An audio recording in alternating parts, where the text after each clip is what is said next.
क्या आपने कभी बेरोजगार का कमरा कैसा दिखता है ये झांकने की कोशिश की है? क्या आपने कभी सोचा कि नेता दलितों के घर जाते हैं, ब्राह्मण के घर जाते हैं, अपने कार्यकर्ता के घर जाते हैं, खाना खाते हैं, लेकिन क्या बेरोजगार के किराए के कमरे में कभी गए हैं? मैं आपको राकेश से मिलवाती हूँ। पटना में एक लॉज में ये रहते हैं और मैं आई हूँ यहाँ पर। ये पढ़ाई कर रहे थे, हालांकि मैंने इनको अभी डिस्टर्ब करने की कोशिश की है। मैं उसके लिए आपसे माफ़ी चाहती हूँ, क्योंकि मुझे पता है कि पढ़ाई आपके लिए इन दिनों कितना ज़्यादा इम्पोर्टेंट है और जिस तरीके से प्रदर्शन चल रहा है। आप उस प्रदर्शन में थे? जी नहीं मैम, मैं उस प्रदर्शन में नहीं था, लेकिन मैं देख रहा था सब चीज़ और बहुत ही बुरा लगा था वो सब। क्या दिक्कतें आती हैं? राकेश, आप कहाँ के रहने वाले हैं, अपने बारे में बताएंगे? मैं झारखंड स्टेट से हूँ और गोड्डा डिस्ट्रिक्ट से रहने वाला हूँ। मैं यहाँ पे 2017 से पटना में रह रहा हूँ और अभी तक मेरा किसी में 1 नंबर से छूट जा रहा है, किसी में मेंस एग्ज़ाम में भी क्वालिफाई नहीं हो पा रहा हूँ, पीटी में मतलब कि हो जाता है। तो इस कारण से बहुत सारा प्रॉब्लम फेस करना पड़ता है यहाँ पे। मतलब अब तो कभी कभी मन करता है कि नहीं, पढ़ाई लिखाई छोड़ दो, क्योंकि बहुत साल हो गया, 5-6 साल बहुत मायने रखता है किसी के लिए भी। और वैकेंसी उतना आती नहीं है जितना पहले आती थी। घर से क्या मजबूरी? घर से मजबूरी में 26-27 साल का होकर एक पिताजी से मंथली मांगना अपने आप में एक लगता है भीतर से कि नहीं, अब बहुत हुआ।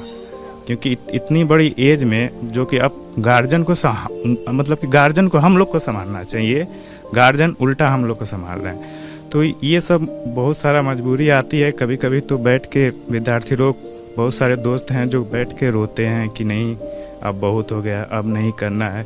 किसी का लक होता है जो एग्ज़ाम निकाल लेते हैं। और ये सब कंडीशन देख के रेलवे का, ग्रुप डी का विद्यार्थी लोग बहुत हार गया, भीतर से टूट गया है एकदम कि नहीं, अब बहुत सारे लड़कों ने किताब फाड़ के फेंक दिया है कि अब मुझे नहीं पढ़ना है, जा रहा हूँ घर।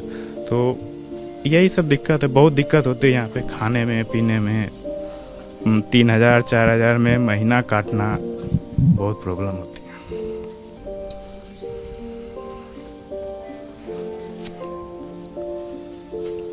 फिर भी हम लोग लगे हुए हैं, क्योंकि कोई बैकअप नहीं है, पैसे नहीं, मतलब बिजनेस के लिए भी बिजनेस के लिए पैसे चाहिए होते हैं, लेकिन उसके लिए भी नहीं पैसे चाहिए होते हैं। पिताजी बहुत मोटिवेट करते हैं। जब हम लोग को मन नहीं लगता है तो पिताजी को फ़ोन करते हैं, अपनी मजबूरी बताते हैं, तो पिताजी बोलते हैं देखो, जब तक एज है, हम हैं अभी, चिंता करने की कोई बात नहीं है, तुम्हें जितना चाहिए हम लोग देंगे, लेकिन तुम हार मत मानो। मतलब पिताजी बहुत मोटिवेट करते हैं, जिसके कारण हम लोग यहाँ टिके हुए हैं। अगर पिताजी, लेकिन फिर भी अपने अंदर का कुछ आत्मसम्मान का बात होता है कि 27-28 साल का लड़का अगर नहीं, अब पिताजी का एज कम से कम 60+ हो गया है, अब उन्हें संभालना चाहिए, लेकिन वो लोग मुझे पैसे देते हैं कि जाओ बेटा खाओ, तुम्हें कोई प्रॉब्लम नहीं होना चाहिए। तो बहुत सारी मतलब विद्यार्थियों का प्रॉब्लम है, फिर भी हम लोग टिके हुए हैं, देखते हैं आगे क्या होता है। पिताजी का सपना है तो सपना जरूर पूरा करेंगे एक न एक। कितने लोग हैं घर में? मैं 2 बहन 2 भाई। बहन का शादी हो गया है, मैं सबसे बड़ा बेटा हूँ। और घर में तो बड़ा बेटा का ज़्यादा जिम्मेदारी रहता है कि घर को संभालना है, भाई लोग को सेटल करना है, पापा ने जो शौक़ ख़त्म किया है हम लोग के खुशी के लिए, उनका शौक़ पूरा करना है। पापा को अब रेस्ट का ज़रूरत है। अब हम लोग चाहते हैं कि हम लोग कमा के उनको दें, उन्हें घुमाएं, वैष्णो देवी, जहाँ जहाँ उनका तीर्थ स्थल है, उन्हें उनका शौक़ पूरा करें इस एज में। लेकिन फिर भी हम लोग मजबूर हैं। फिर भी हम लोग अपने तरफ से बहुत मेहनत करते हैं। आपने देखा ही होगा, अभी कुछ लोग बैठ के सेट मार रहे होंगे। डेली हम लोग का चलता है। पढ़ाई से हम लोग कभी पीछे नहीं हटे हैं और ना हटेंगे। हिम्मत है, गार्जियन सपोर्ट कर रहा है, लेकिन हिम्मत टूट जाती है। हिम्मत ये सब देख के, माहौल देख के हिम्मत टूट जाती है। कल मैंने एक लड़के को जब मैं छत पे घूम रहा था तो एक लड़के को देखा मैंने, छत पे किताब लेके फाड़ के फेंक रहा था।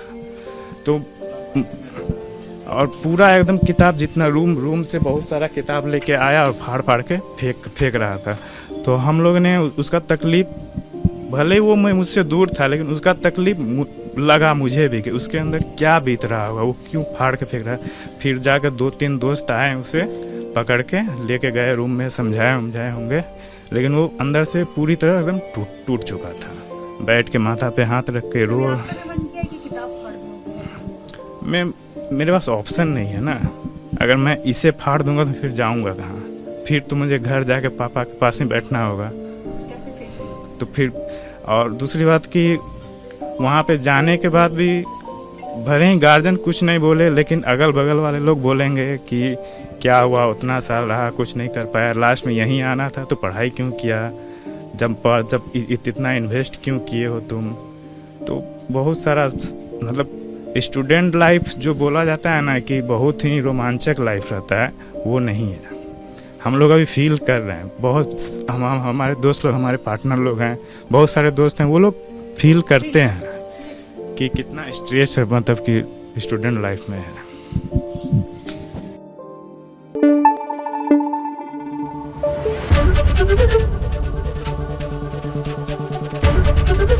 एबीपी न्यूज आपको रखे आगे।